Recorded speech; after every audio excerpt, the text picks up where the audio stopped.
Bismillahirrahmanirrahim. Assalamualaikum warahmatullahi wabarakatuh. Alhamdulillahi rabbil alamin. Wassalatu wassalamu ala rasulillahil karim wa ala alihi wa sahbihi ajma'in wa ba'd. Saudara-saudariku dimanapun Anda berada, semoga Allah subhanahu wa ta'ala memuliakan, menyehatkan, melindungi kita sampai dengan detik ini kita dapat bersua.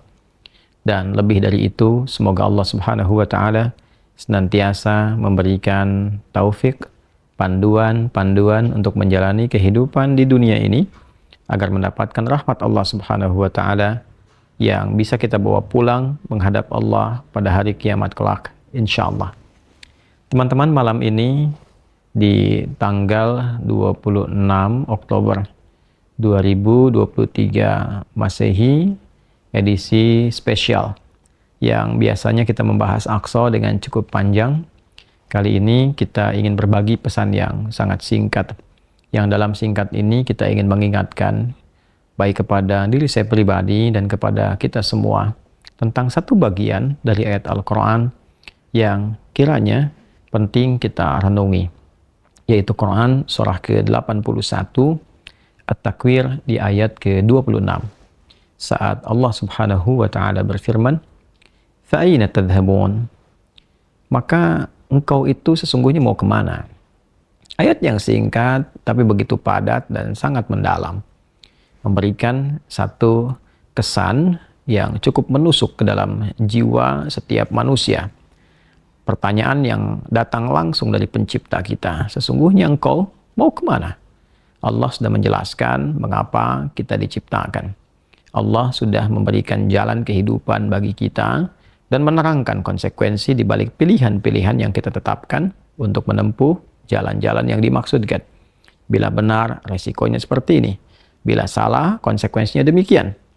Maka, di antara sekian manusia yang telah mengetahui semua konsekuensi itu, terkadang masih mengedepankan bujukan-bujukan atau bahkan pengaruh-pengaruh nafsunya agar bergeser dari nilai-nilai kebaikan, bahkan nilai kemanusiaan yang telah Allah tetapkan. Ketika Allah menyampaikan, tidaklah aku ciptakan jin dan manusia itu kecuali untuk menaati aku, untuk beribadah kepada aku. Jadi sifat menjalani kehidupan di muka bumi ini adalah dilandaskan pada kepatuhan kita kepada Allah subhanahu wa ta'ala. Kepatuhan itulah yang disebut dengan ibadah. Patuh, tunduk, patuh, bahasa Arabnya itu disebut dengan Islam. Jadi Islam dalam pengertian etimologi secara bahasa artinya tunduk, patuh, taat. Orangnya disebut dengan Muslim. Jadi setiap manusia itu konsekuensinya memang mesti patuh, tunduk, dan taat kepada Sang Pencipta, yaitu Allah Subhanahu wa Ta'ala. Karena itu ketika Allah menyampaikan di dalam firman-Nya, "Wa ma khalaqtul jinna wal insa illa liya'budun." Tidaklah aku ciptakan jin dan manusia itu kecuali untuk menjadikan seluruh aktivitasnya agar menaati Allah Subhanahu wa Ta'ala, dijadikan sebagai ibadah. Jadi kita dari bangun tidur sampai tidur itu sejatinya adalah memetakan kurikulum untuk menaati Allah dalam bingkai ibadah. Dilatih dalam bentuk ritual. Ritual itu untuk mengaktifkan titik spiritual kita, titik roh kita. Segala yang terkait dengan roh disebut rohani. Jadi dalam diri kita ini ada spiritnya, ada rohnya. Dan itu adalah titik latihan pertama untuk mengaktifkan ya titik-titik kebertuhanan. Jadi ketika Allah sampaikan, tidaklah aku ciptakan engkau kecuali untuk menaatiku. Nah, titik ketaatan itu ya disebut dengan titik ritualnya. Ibadahnya ibadah ritual, ya keadaannya keadaan spiritual, itu yang penting kita aktifkan dulu. Itu sebabnya diminta kita sholat untuk mengoneksikan diri kita, mengaktifkan sinyal itu dengan Allah Subhanahu wa Ta'ala, dengan Sang Pencipta. Sehingga ketika terkoneksi, terbangun kesadaran dari dalam diri kita sebagai sebuah fitrah.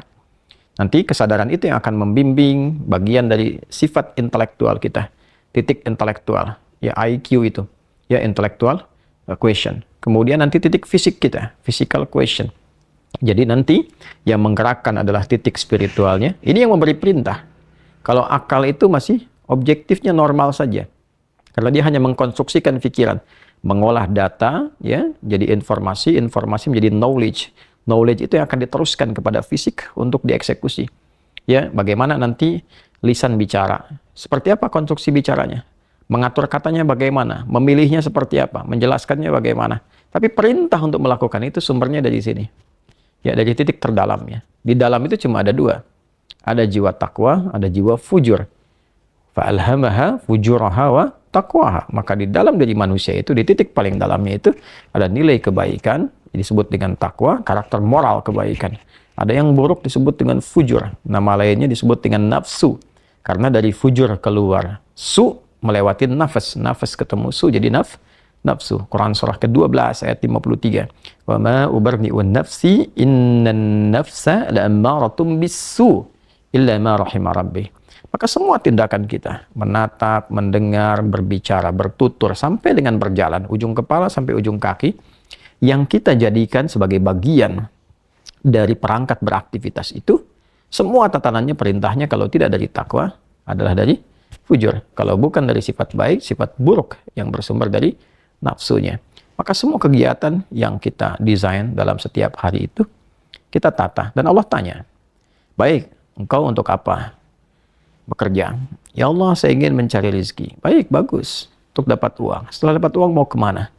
Pengen kaya. Setelah kaya mau ngapain? Beli ini, beli itu. Setelah itu mau ngapain? Ditanya terus sampai ujungnya. Fa'aina tadhhabun? Sampai ke titik puncaknya. Kalau kamu sudah meraih apa yang kamu inginkan itu, harta sudah banyak, terkumpul, sudah mewah, rumah sudah megah, mobil melimpah, hidup juga kaya begitu rupa, terus mau ngapain? Ya. Maka orang-orang yang bingung pada akhirnya, dia mencari-cari ketenangan. Akhirnya balik lagi. Sudah kaya segala rupa, cuma cari ketenangan, akhirnya balik lagi ke desa, nyewa gubuk, nanam kangkung, nanam cabai. Terus kalau memang dengan seperti itu bisa bahagia, kenapa selama ini kerja keras mendapatkan sesuatu yang dikumpulkan? Balik ditanya. Kamu kedudukan pengen jadi apa? Terus. Yang di militer pengen dapat bintang 1, 2, 3, 4. Kalau perlu, jenderal besar, bintang 5. Setelah itu mau ngapain? Mau diarahkan kemana semua itu? Karena pada akhirnya semua bintang akan berguguran. Ya, wafat juga, meninggal juga. Kalau sudah selesai, purna, selesai. Demikian yang punya ilmu, punya jabatan, macam-macam. Mau diapain? Ya, ketika semua titik itu mencapai pada titik jenuhnya, di akhir itu akan balik kan. Ya, jabatan purna, harta juga jenuh, ya. Nah, di titik itu kita disadarkan, ditanya, mau kemana? Maka dijawablah dengan jawaban yang sangat mendalam. Inni dzahibun ila rabbi sayahdi. Yang terbaik adalah katakan, saya ini menyiapkan bekal untuk berjumpa dengan Rabbku. Itu jawaban yang paling indah. Ya, jadi kalau ditanya, mau kemana hidup ini? Kata Quran jawab, aku menyiapkan bekal untuk kembali dan berjumpa dengan Rabbku yang telah menciptaku. Dari situlah kemudian Allah katakan, aku berikan petunjuk kalau begitu. Yahdin. Ya, aku berikan petunjuk kata Allah. Jadi orang-orang yang menyiapkan semua aktivitasnya dan dia lakukan untuk Allah, berjumpa dengan Allah, maka Allah akan berikan petunjuk dalam setiap aktivitas kehidupannya. Diberi petunjuk bagaimana mata memandang, telinga mendengar, lisan bicara, sampai kaki berjalan. Sehingga dia betul-betul menjadi pengabdi dari Rabb-Nya yang maha menyayanginya. Pengabdi disebut dengan abdun, jamaknya disebut dengan ibadun. Yang maha menyayangi disebut Rahman, maka disebutlah dia dengan ibadur Rahman. Wa ibadur Rahmanil ladzina yamshuna 'alal ardi hauna wa idza khatabahumul jahiluna qalu salama. Demikian di surah Al-Furqan itu. Itulah puncak yang mesti kita ikhtiarkan dalam kehidupan, yang kita selalu sampaikan dan komitmenkan sejak bangun tidur. Dan kita katakan, alhamdulillahilladzi ahyana ba'da ma amatana wa ilaihin nusyur. Terima kasih ya Allah, segala puji hanya milik-Mu yang telah memberi kesempatan hamba menjalani kehidupan. Padahal Engkau telah tahan nyawa hamba tadi dalam tidur. Sesuai ajal Kau berikan kesempatan. Hamba berjanji ya Allah, hamba akan menyebar beraktivitas untuk mencari bekal menghadap-Mu. Saudara-saudariku, sedalam, sejauh, sebanyak kegiatan, aktivitas jabatan yang telah kita kumpulkan, harta benda, pengetahuan, sampai detik ini, apakah betul-betul sudah kita siapkan sebagai bekal untuk bertemu dengan Allah? Atau hanya sekedar mengumpulkan semua itu tanpa arah, yang pada akhirnya bertemu dengan kejenuhan kembali? Renungkanlah malam ini, malam Jumat. Jumat saat manusia pertama diciptakan, diturunkan di surga mengawali misi di dunia, diwafatkan, dan di titik itu kita akan berpisah dengan dunia. Saat azan berkumandang, nampak jelas seluruhnya. Semoga Allah muliakan kita. Selamat merenung. Allahu Akbar. Allahu Akbar. Subhanakallahumma bihamdika, nasyhadu an la ilaha illa anta, nastaghfiruka wa natubu ilaik. Alhamdulillah.